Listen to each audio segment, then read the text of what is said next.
So here I'm in the car trying to set up, I guess install the actual mirror. So I did remove the mirror from my Honda 2002 Accord. There it is, removed. That's it. Anyways, this is the bracket that it comes with for the Honda. So you have to find which one works for your car. And this one actually slides into place right there. And then I locked it into place. And then the back of the actual dash cam will slide into that, and then you tighten it right there. So let me get that handled. Just got it set up, and there, as you can see, the plate and the actual mirror are now installed, and I tightened it. So it's a pretty nice, I guess, setup. And there the wires are coming out of the top, as they're supposed to be. Now I can adjust the mirror as need be. Now it's like a factory mirror. Pretty nice.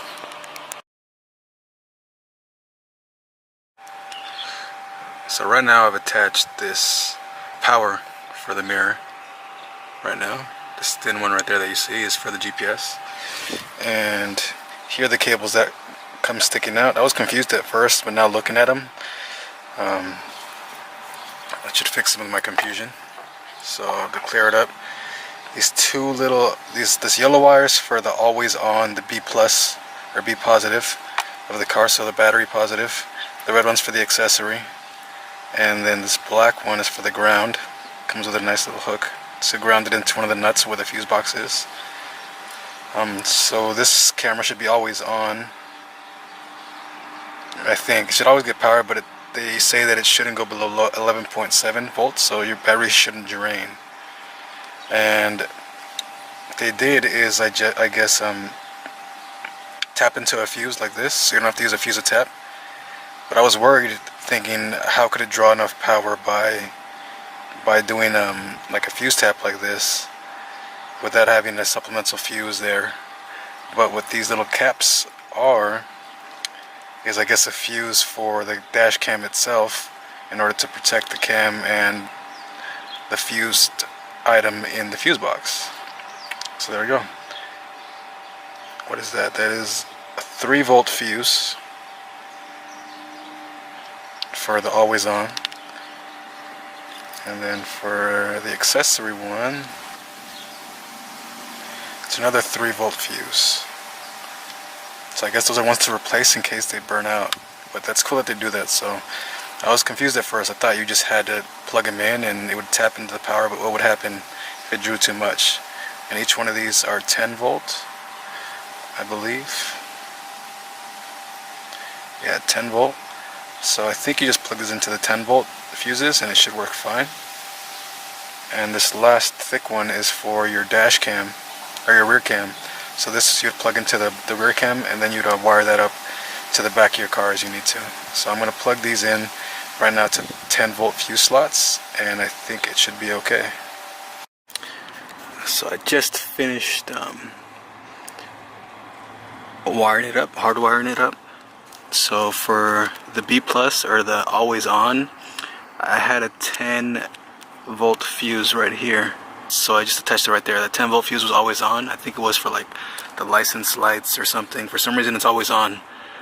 The license and some small light. And I plugged it into that one. And then for my accessory, I had to cut the attached fuse, the 10 one, because I didn't have any extra ones near here that I could use. And I just wrapped the wire around this 20 volt, or this 20 fuse right here. And that one's for like the rear windows. So those will only be on when the car's on. So that's what you want. The red wire is supposed to be for accessories, which means when the car is in accessory mode, those instruments should work, which is this one. And this one would be like where it's always getting power. So I used a multimeter in order to check that. And then I attached the ground back there. I clamped it into a metal screw, which is attached to the metal bracket back here. So that should be grounded properly. And then I have this leftover attachment for the rear view camera. So I'm going to have to wire that up, this pillar, in order to get it to the back. But it worked. It powered on after I did that. But so far it seems to be working pretty good.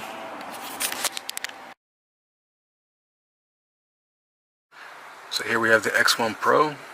It's off. I'm doing this at night because I can get a good clear image of the actual display. In any case, the settings run down and the features. So when you tap it, or when it's on, when it's hardwired on correctly, your mirror is always going to be on. This is always going to be on. So you tap it, you'll see a video feed. You want to switch to the rear video feed, hit the rear button right there. It's the car behind me. You can also see how good the night vision is again compared to outside with this camera. Doesn't look like that. And switch back. And when you tap, you get your menu at the bottom right there. This lock button, that's basically to lock the current video file that's playing. That way you'll never lose it. It'll be in your lock section. This camera is for a picture. This one, like I said, is to switch front and back view when you want. And so when you're driving, say you tap the display, if you want to see the rear at all times, you can see that. If you want to see the front at all times, whenever you tap it, you'll see that. This is the stop the recording button. It's always recording when it's turned on. And this is the power button. I'll get to these after I'm done with showing the main ones that aren't grayed out when it's recording. So there's no actual physical button on this, but when you tap it once, you get like the dashboard or the driving mode. And when you tap again, you'll get back to the showing off the video feed. But if you want to turn off the entire display, say you just want it to be a regular mirror, hold it down for 2 seconds, turns it into a mirror. Tap it, you're back there. Hold it again, 2 seconds, turns into a mirror. And if you want to get into these settings, you press stop, it stops recording, the red light goes off, and you can view all the video files that you have right there. Scroll through them, play them, hear them also if you have audio on, but you still can't scrub through them, which is unfortunate. And get the AV files, so front and back, as always. And then this tab is for your locked files. I have none, I haven't locked any. And this is for the pictures you take. So very simple. Playback settings. Hit stop again, and you want to go into the actual settings. There we go. So here you can see your storage space, so how big your card is.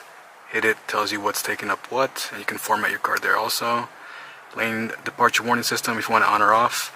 It should work at, when you're going 40 miles per hour or more, that's the only time it'll work. So basically like on highways, or if you're speeding on a regular street. Highways is probably the most important place, so if you want that on, it'll beep if it thinks that you're veering off the lane. It uses the camera to check. Speed, if you want miles per hour or kilometer. Driving mode, I have it on. So driving mode on, basically if you want your dashboard to come up after a minute, driving mode off.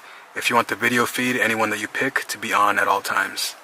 I have it on because I don't want the video feed there unless I want it for a specific reason, if I'm driving somewhere dark, which I rarely am. But I basically want the dashboard to turn on in about 1 minute. And then if I want to turn that off, I'll just turn it off manually to turn off the entire display. So that's driving mode, date and time. You check your date and time. You can set it to GPS or manually. I have a GPS set up, so it's always going to be correct as long as your GPS is connected and working. Resolution, change it to 1296p or 1080p. Loop recording, the size of your loops, video loops. So I have it at 1 minute. G sensor, basically if you were to get into a fender bender or some type of accident enough to jar this display or jar the camera, it will save that video file. It should lock the video file. So on low, it's going to take a pretty significant one. On high, it should take I think a little bit lighter one in order for it to register, or you can have it off completely, so it's never going to save it. Parking mode, that's basically, since this one's hardwired automatically, it's basically always connected to power.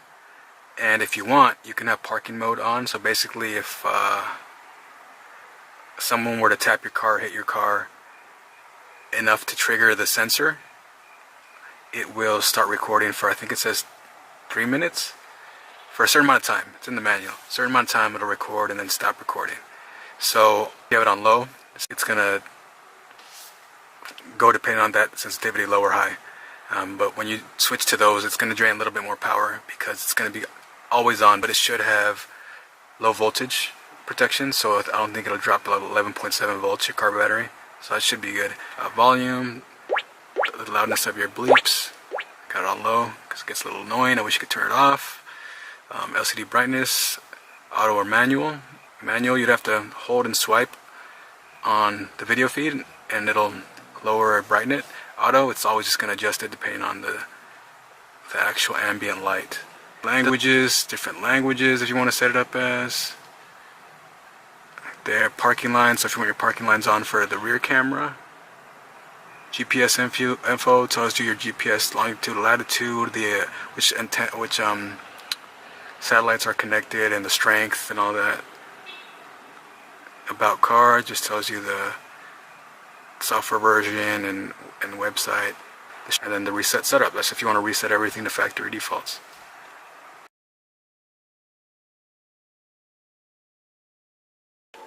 So you can see this is the dashboard mode. It pretty much shows your miles per hour, your compass heading, and the time. And it goes into that mode if you have it set up to be on driving mode. So this is what you see. You tap on the screen, it'll show either the rear cam, which I have right now. You can see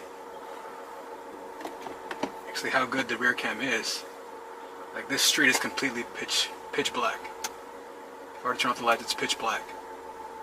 So with this one, without the reverse lights on, you can actually see behind you pretty well. And if I were to go into reverse, this is what you see in reverse. It drops the view down a little bit, and you can see a lot. You can see a lot behind you, which is important. And you see pretty low to the ground as well. Okay, so if I go back into drive, it switches back to the higher up reverse view. And again, I can switch between these. I can adjust my angle per se, so I can see all the way down if I wanted to for some reason behind me at all times, or further up at the sky. But I like it center. Or say if I wanted to see the front, that's my front view right now. So my headlights, the streets, so you can see how dark it is right now. If I turn it off, it's pretty much complete black. The camera matches pretty well what I see with my eye. So I guess the night vision isn't as great as the back one, but it's good enough. You can tell cars coming by, especially when you have some street lights and stuff like that. This is just a very dark street that I picked. So I like to drive with the rear view whenever I tap on it. That way I can see what's behind me. So let's show off some of the camera as I'm driving. There we go. Again, you saw how dark it was on the front view. When I showed the front view, you can see it's pretty pitch black except for the small blips of street lights, which you'll see the rear cam pick up. So this one does a pretty good job of kind of like bumping up the ISO and showing you more of what's on the street. Like it's going to look a little grainy, especially when it's very dark, but you'll be able to make out cars, make out objects, things like that. Then when you get a little bit of light, it does the graininess dissipates and it looks a little bit clearer, and the more light, the clearer it looks. But at night, when it's pitch black, you can actually make out a good deal of stuff, which is great. So say you're driving down a dark street like this one, if I were to shut off the mirror completely, behind me I can't see a thing. In my rear view I can't see a thing at all. As far as like animals or people or objects, I would not be able to see behind me. So this is good for in scenarios such as dark places, driving down dark, windy roads, things like that. The rear view helps a lot. Here you can see on a regular street, not a side street, it looks a lot better. It looks very clear. The street's kind of dark, but it's lit up and the camera can show it off really well. See, that's the main street.